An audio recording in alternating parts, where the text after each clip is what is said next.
E aí, tudo certo?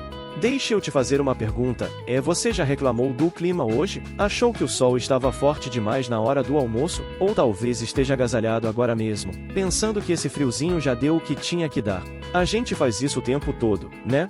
Mas e se eu te dissesse que o nosso extremo é, na verdade, o normal para muita gente? O que você vai ver hoje vai redefinir completamente a sua ideia de aventura e sobrevivência. Prepare-se, porque estamos prestes a embarcar numa viagem para os 7 lugares mais inóspitos da Terra. Lugares onde a natureza não dá trégua e viver é um desafio diário.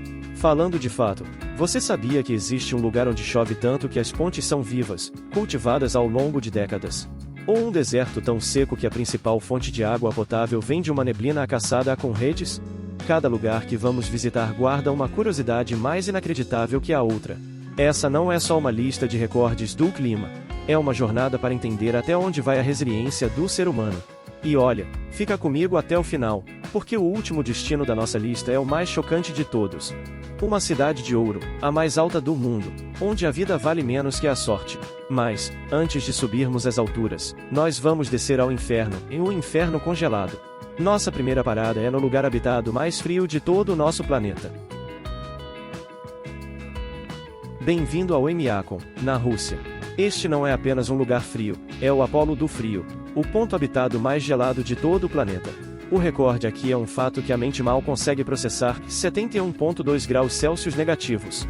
A paisagem é de uma beleza brutal, quase alienígena, com o vapor da respiração de todos congelando instantaneamente e se misturando a uma névoa glacial que nunca se dissipa. Aqui, o frio não é só um detalhe do clima, ele é o próprio ar que você respira, e cada sopro é um risco. Viver aqui é uma aventura diária contra o impossível. Coisas simples se tornam perigosas. A tinta das canetas congela. Baterias de celular morrem em questão de minutos se expostas.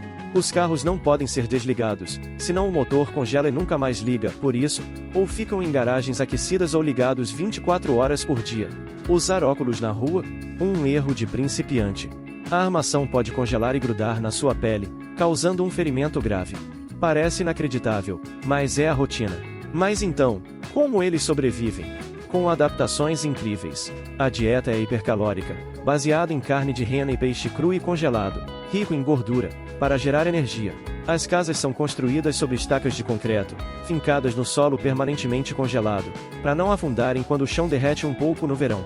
E a maior curiosidade de todas, as crianças só são dispensadas da escola se a temperatura cai abaixo de 52 graus negativos. Se a vida aqui é uma luta contra o congelamento, como seria viver no extremo oposto? Se a batalha em Oymyakon era para não congelar, em Dalol, na Etiópia, a luta é para não derreter. Este lugar detém o recorde de maior temperatura média anual para um local habitado, 34,4 graus Celsius. Isso não significa que a máxima é 34, significa que é quente assim o tempo todo. A paisagem parece de outro planeta, um pedaço de Marte aqui na Terra, com fontes de ácido, geysers de gás e montanhas de enxofre. É um cenário inacreditável e perigosamente belo. Aqui não existe uma cidade como a gente imagina. Quem encara esse desafio são os Afar, um dos povos nômades mais resilientes do mundo. Para eles, a vida é uma aventura constante pela sobrevivência, com a água potável sendo um luxo raro e o calor, um inimigo implacável. A principal atividade econômica é a mineração manual de sal. Eles cortam placas de sal diretamente do chão do deserto, um trabalho manual brutal sob um calor que a maioria de nós nem conseguiria suportar por alguns minutos. E esse sal, o ouro branco do deserto, é transportado em caravanas de camelôs por dias, numa das rotas comerciais mais antigas e difíceis que existem. Cada fato sobre Dalol parece um exagero, uma curiosidade levada ao limite. Agora, vamos deixar para trás a secura e o calor de Dalol para conhecer o nosso próximo extremo. E quando eu digo a conhecer, prepare-se para um verdadeiro mergulho, pois sairemos de um lugar onde a água é rara para o lugar onde a chuva simplesmente nunca para. Bem-vindo a Mawsynram, na Índia, oficialmente o lugar mais chuvoso da Terra. Para você ter uma ideia, aqui chove quase 12.000 milímetros por ano. Isso é quase 8 vezes mais chuva do que uma cidade como São Paulo recebe em 12 meses.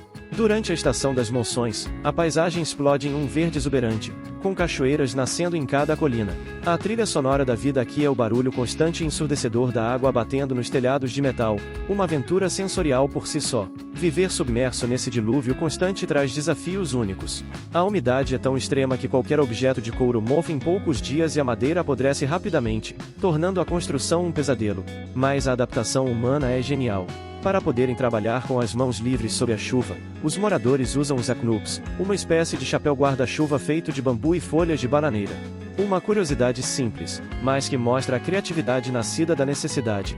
Mas a solução mais inacreditável e a maior maravilha deste lugar são as pontes de raízes vivas. Ao invés de construir com madeira que apodreceria, o povo Kazi passou gerações guiando as raízes de seringueiras para que elas se entrelaçassem sobre os rios, formando pontes vivas. Elas não só resistem à umidade, como ficam mais fortes com o tempo. É um fato impressionante da bioengenharia. Se aqui a vida é moldada pelo excesso de água, como seria viver no oposto exato?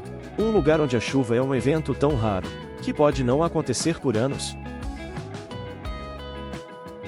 Deixamos para trás um lugar afogado em água para chegar em Arica, no Chile.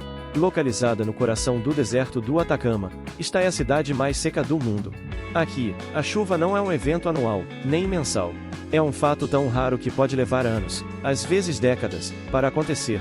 A vida aqui é um contraste constante e, de um lado, a imensidão do oceano, do outro, a secura absoluta do deserto mais árido do planeta. É um oásis que floresce onde a lógica diz que nada deveria crescer. Então, se não chove, de onde vem a água? Além dos rios que descem dos Andes, a resposta é uma das adaptações mais geniais que você vai ver. É a colheita de neblina. Grandes redes são instaladas nas colinas para capturar as gotículas da camanchaca, uma neblina densa que sobe do oceano. Essa técnica inacreditável transforma o ar úmido em água potável, gota a gota. É a prova de que, para a necessidade humana, não há limites para a criatividade. E essa secura extrema não traz apenas desafios, ela também guarda segredos. A falta de umidade preservou naturalmente as múmias chinchorro, as mais antigas do mundo, superando as egípcias em milhares de anos. Vimos extremos que podemos tocar: o gelo, o calor, a água. Mas e se o maior desafio de uma cidade fosse uma força invisível, mas tão constante e poderosa que molda os prédios, as árvores e o humor dos seus habitantes? Bem-vindo a Wellington, a capital da Nova Zelândia, carinhosamente apelidada de a Wind Valley. E o apelido faz todo o sentido. Esta é a capital com mais vento do mundo, com uma velocidade média de mais de 26 km por hora durante o ano todo.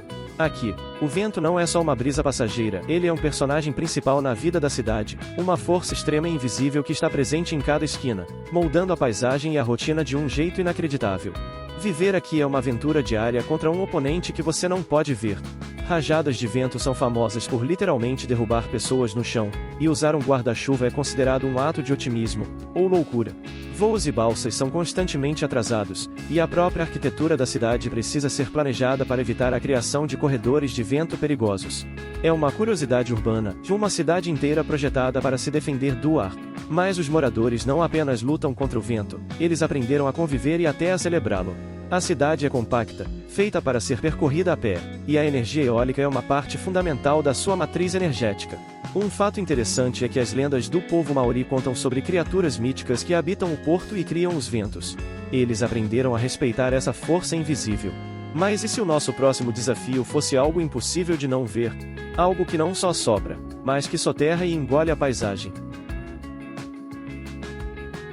Saímos de uma cidade moldada por uma força invisível para chegar em Aomori, no Japão, um lugar soterrado por um desafio que é impossível não ver. Esta é a cidade que recebe a maior precipitação de neve do mundo, com uma média extrema de 8 metros por ano.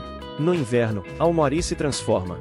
As estradas se tornam corredores impressionantes, verdadeiros cânions de neve, e as árvores, pesadas de gelo, viram os famosos monstros de neve, criando uma paisagem mágica e inacreditável. Manter a cidade funcionando é uma operação de guerra. A remoção de neve é uma aventura logística, massiva e constante, que custa milhões de dólares todos os anos. O peso da neve pode esmagar edifícios, e a vida pode ser completamente paralisada por nevascas que duram dias. Mas a adaptação aqui é tecnológica. Um fato impressionante é que a cidade tem um sistema de aquecimento embutido em algumas estradas e calçadas, que usa o calor de fontes termais para derreter a neve automaticamente.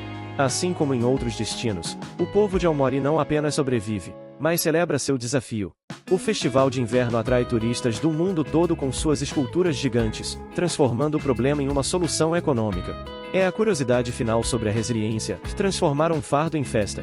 Até agora, vimos a humanidade se adaptar aos extremos do planeta. Mas e se o lugar mais perigoso não fosse moldado pelo clima, e sim pela própria ambição humana? Nossa última parada é a mais chocante. Vamos subir até onde o ar quase não existe. Nós chegamos. Bem-vindo a La Rinconada, no Peru. A mais de 5.100 metros de altitude, esta é a cidade mais alta do mundo. Um lugar onde o ar é tão rarefeito que cada passo, cada respiração, é uma luta. Este não é um extremo da natureza que o homem decidiu habitar por tradição. Este lugar existe por um único motivo, uma obsessão que move a humanidade há séculos, o ouro. E o preço para buscá-lo aqui é quase desumano. Viver aqui é um teste de resistência diário. O mal da altitude, a hipóxia, é uma condição crônica que causa dores de cabeça, fadiga e um risco constante de morte. Não há saneamento básico, não há água encanada, e a poluição por mercúrio, usado na mineração, contamina tudo. É um fato chocante, e um dos lugares mais ricos em ouro do mundo tem uma das piores condições de vida do planeta. Uma aventura sombria em busca de fortuna. E a forma como os mineiros são pagos é a parte mais inacreditável. Eles trabalham sob um sistema arcaico chamado cachorreio. Durante 30 dias, eles trabalham de graça. No 31º dia, eles têm o direito de levar para casa um único saco de minério que consigam carregar. O pagamento deles é a sorte. O que tiver de ouro ali dentro, é seu. É uma aposta com a própria vida. E isso nos leva à pergunta final, a grande curiosidade desta jornada: o que tudo isso nos diz sobre nós mesmos? Do frio que congela os ossos ao calor que derrete as pedras. Da chuva que nunca para a seca que preserva a história. Do vento que derruba ao peso da neve que soterra, e finalmente, ao topo do mundo. Movido pela esperança e pela ganância. Essa viagem nos mostrou que o nosso planeta é um lugar de extremos inacreditáveis. Mas a lição mais poderosa não é sobre o clima. É sobre nós. A nossa capacidade de adaptação é, talvez, a força mais extrema de todas. Então, da próxima vez que você pensar em reclamar do dia, talvez se lembre desses lugares e das pessoas que chamam o impossível de lar. Agora eu quero saber de você. Qual desses destinos mais te chocou? Foi a beleza mortal de Dalol? A genialidade das pontes vivas de Malsinham? Ou a dura realidade de La Rinconada? Deixe a sua opinião aqui nos comentários, eu quero muito ler o que você pensou. E se você curtiu essa aventura e quer continuar explorando as histórias mais fascinantes do nosso mundo, já se inscreve no canal, ativa as notificações para não perder mais fatos e curiosidades incríveis. Deixe o like para fortalecer nosso trabalho e nos vemos no próximo vídeo.